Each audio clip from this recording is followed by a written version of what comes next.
प्यारे बच्चों, क्लास 6 की साइंस की क्लास में आप सभी का एक बार फिर से स्वागत है बच्चों।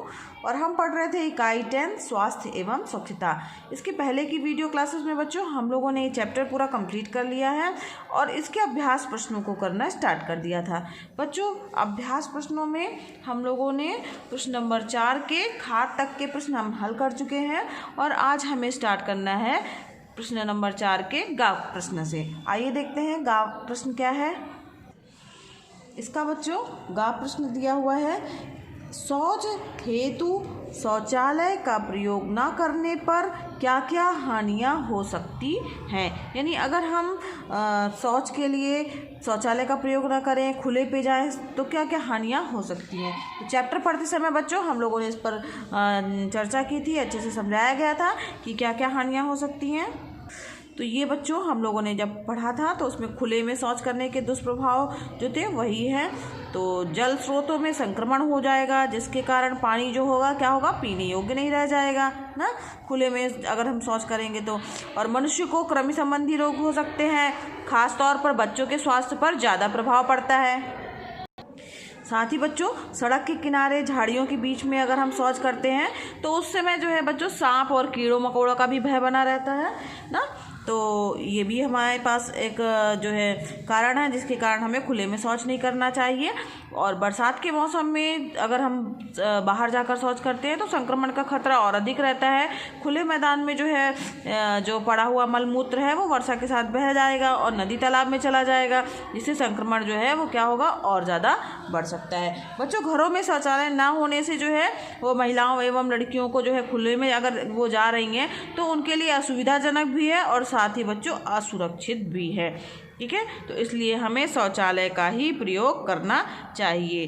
तो यहाँ पर शौच है तो शौचालय का प्रयोग ना करने पर क्या क्या हानियाँ हो सकती हैं, इसका उत्तर आप इसी में से लिखना है आपको।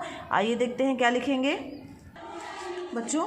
यहाँ पर जो है शौच हेतु शौचालय का प्रयोग ना करने पर क्या क्या हानियाँ हो सकती हैं, इसका उत्तर आप जो आपकी बुक में दिए हुए हैं पॉइंट उन्हीं को लिखना है।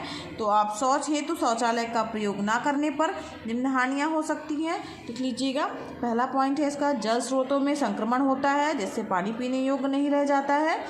दूसरा है, मनुष्य को कृमि संबंधी रोग हो सकते हैं ना, पेट में। तीसरा है, सड़क किनारे तथा झाड़ियों के बीच में शौच करते समय बच्चों सांप और कीड़े मकोड़ों का भी भय बना रहता है।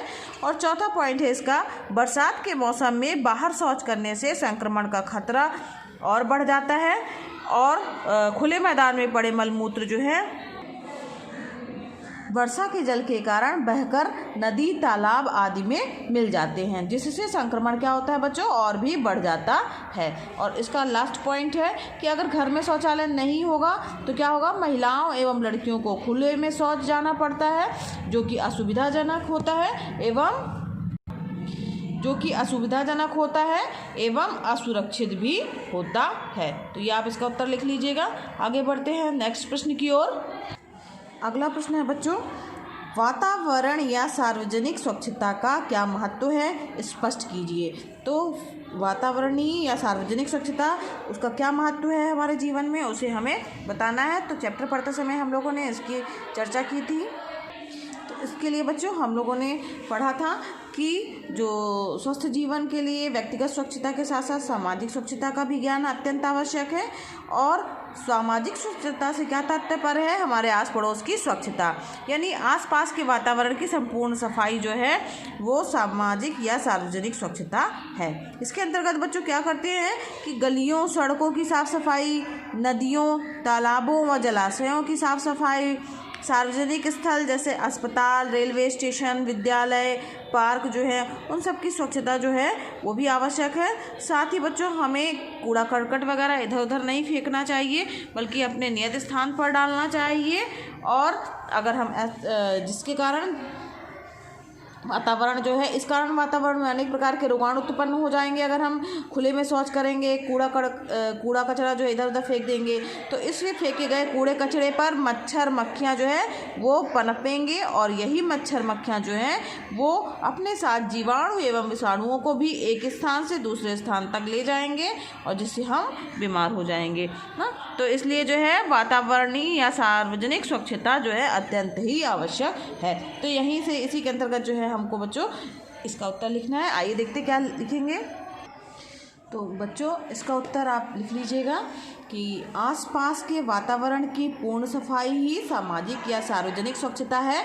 इसके अंतर्गत गलियों, सड़कों की साफ सफाई, नदियों, तालाबों व जलाशयों की साफ सफाई, सार्वजनिक स्थल जैसे अस्पताल, रेलवे स्टेशन, विद्यालय, पार्क आदि की स्वच्छता आवश्यक है। साथ ही बच्चों कूड़ा कचरा भी नियत स्थान पर डालना चाहिए व शौच के लिए शौचालय का प्रयोग करना आवश्यक है, जिससे रोग नहीं फैलेगा। इस कारण से वातावरणीय या सार्वजनिक स्वच्छता अत्यंत ही आवश्यक है। ठीक है, तो ये उत्तर आप लिख लीजिएगा। बढ़ते हैं नेक्स्ट प्रश्न की ओर। अगला प्रश्न है बच्चों, व्यक्तिगत स्वच्छता के अंतर्गत आप किन किन बातों को ध्यान में रखेंगे। तो व्यक्तिगत स्वच्छता के बारे में हम लोगों ने जब चर्चा की थी तो इसकी हमने चर्चा की थी कि हमें किन किन बातों का ध्यान रखना चाहिए। ये चार्ट बच्चों हम लोगों ने पढ़ा था जो व्यक्तिगत स्वच्छता के अंतर्गत है ये। तो इसमें हमें क्या क्या करना चाहिए, जो ये पॉइंट लिखे हुए हैं इसी को आप अपनी फेयर कॉपी में जो है उत्तर के रूप में लिख लीजिएगा। पहला है नियमित शौच जाना व शौच के बाद साबुन से हाथ धोना। ठीक है, ये हमारी व्यक्तिगत स्वच्छता के अंतर्गत आता है। पॉइंट बना के लिखिएगा उत्तर। दूसरा, प्रतिदिन दांत, मुख, चेहरा व जीभ की साफ सफाई करना। तीसरा, प्रतिदिन स्नान करना। चौथा, स्वच्छ कपड़े व नियमित जूते व चप्पल को पहनना। पांचवा जो है नियमित रूप से बाल व नाखून काटना। छठवां है बच्चों छींकते व खांसते समय मुख पर रुमाल का प्रयोग करना। सातवां पॉइंट होगा आपका साफ पानी पीना एवं पीने के पानी का सही भंडारण करना। और आठवां पॉइंट होगा आपका शुद्ध भोजन स्वच्छ स्थान पर ग्रहण करना। ठीक है, तो आठों पॉइंट आप जो है वो व्यक्तिगत स्वच्छता के अंतर्गत लिख लीजिएगा। आइए देखते हैं इसका उत्तर किस तरीके से लिखेंगे। बच्चों इसका उत्तर लिखते समय वही आपको पॉइंट बना के लिख देना है। तो व्यक्तिगत स्वच्छता के अंतर्गत हम निम्नलिखित बातों को ध्यान में रखेंगे। पहला है नियमित शौच जाना व शौच के बाद साबुन से हाथ धोना। दूसरा पॉइंट है प्रतिदिन दांत, मुख, चेहरा व जीभ की साफ सफाई करना। अगला पॉइंट है बच्चों प्रतिदिन स्नान करना। प्रतिदिन दांत, मुख, चेहरा व जीभ की साफ सफाई करना, प्रतिदिन स्नान करना।